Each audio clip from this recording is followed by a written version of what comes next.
Hello, today I'm going to talk about Wilton House, which is situated just outside Salisbury in the south of England. It's the home of the Herbert family, the Earls of Pembroke. They've lived there for more than 450 years. And I think of Wilton almost as, kind of like my stately, because it's the one that I used to visit when I was a child. I think it differs from Chatsworth, Castle Howard, Burley, Hatfield, because those houses are really jaw-droppingly grand, magnificent houses, whereas Wilton it kind of takes your breath away, but in a much more gentle way. I think it's a much prettier house. It's got a lovely setting, so huge expanses of lawn dotted with these vast cedar trees. The River Nadder runs through it, and probably the most famous feature of the gardens at Wilton is the Palladian Bridge that crosses the Nadder. So part temple, part bridge. This was designed in the 1700s by the ninth Earl, who was known as the architect Earl. So the gardens are absolutely beautiful. There's a very old-fashioned rose garden. There's a beautiful laburnum tunnel. So wonderful setting. The home is lived in by the 18th Earl and his wife. And he actually has the distinction of being definitely the dishiest Earl that we have. So he's a Herbert. The Herbert family have spread their influence far and wide through the country. So if you go to Powys Castle in Wales, you'll meet a strand of the Herbert family, and go to Highclere Castle in Berkshire, which is the location for Downton Abbey. And again, you'll meet another strand of the Herbert family.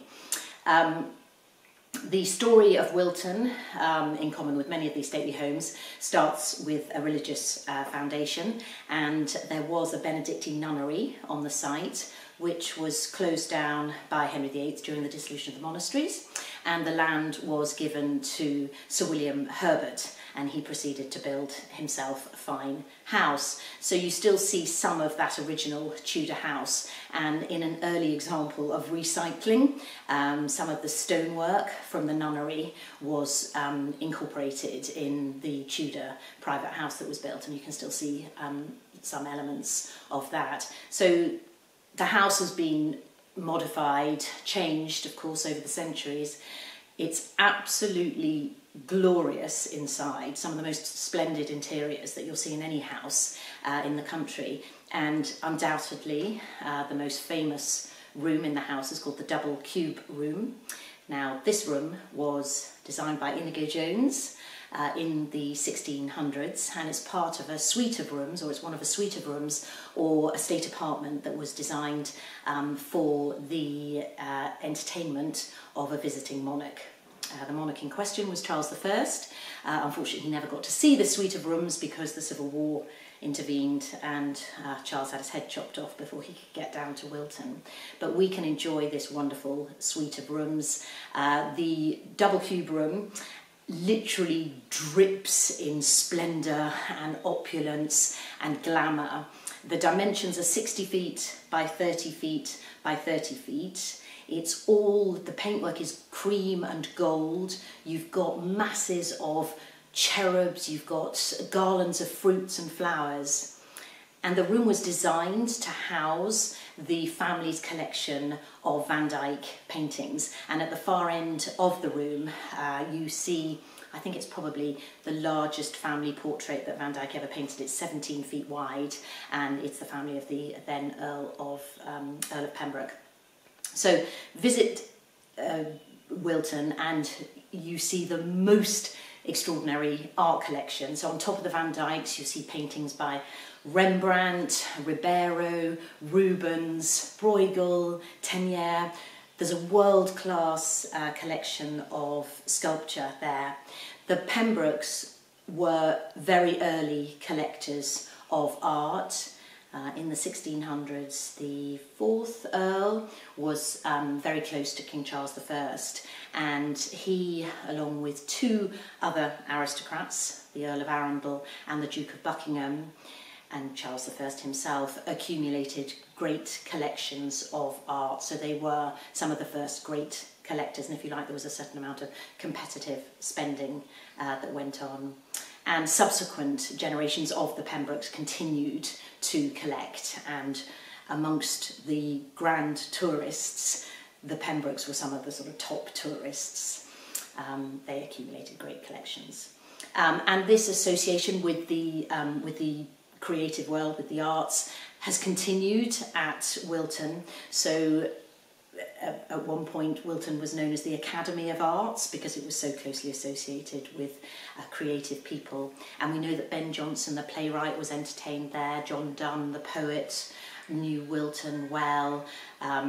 The first folio of William Shakespeare's plays was actually dedicated to the 3rd and 4th Earl, and before that the first performance of As You Like It traditionally was put on at Wilton. And in more recent years this association with the arts has continued because in the early 1900s the artist Rex Whistler was a friend of Wilton, and the society photographer Cecil Beaton was frequently entertained at Wilton, and his bohemian set of aristocrats and artists, his bright young things, had Wilton very much as the backdrop to their lives. So what is the item I would take from Wilton if I could just have one thing? Well, my decision is influenced by the time in which we live. Sidney Herbert was the younger son of the 11th Earl of Pembroke. He was a Member of Parliament, and he was the minister responsible for the War Office at the time of the Crimean War in the early 1850s. He asked his good friend Florence Nightingale to take a team of nurses out to Scutari to look after the very many wounded and sick soldiers. Florence and her team arrived just after the disastrous charge of the Light Brigade, and they had a major crisis on their hand. Florence Nightingale went on to completely revolutionise the practice of nursing, and she is regarded as the founder of modern nursing. She visited Wilton regularly, and within the collection at Wilton House is the sash that she wore when she was working in Scutari. I think at this time, as we are waging this war against coronavirus and every nurse is our hero, it's Florence Nightingale's sash that I would take if I could just have one thing from Wilton. Thank you very much for listening. Next time I'll be talking about another of my favourite houses, the collection within it, and the item I would take from that collection if I could just have one thing. Thank you very much for listening. Next time I'll be talking about another of my favourite houses, the collection within it, and the item in that collection that I would take if I could just have one thing.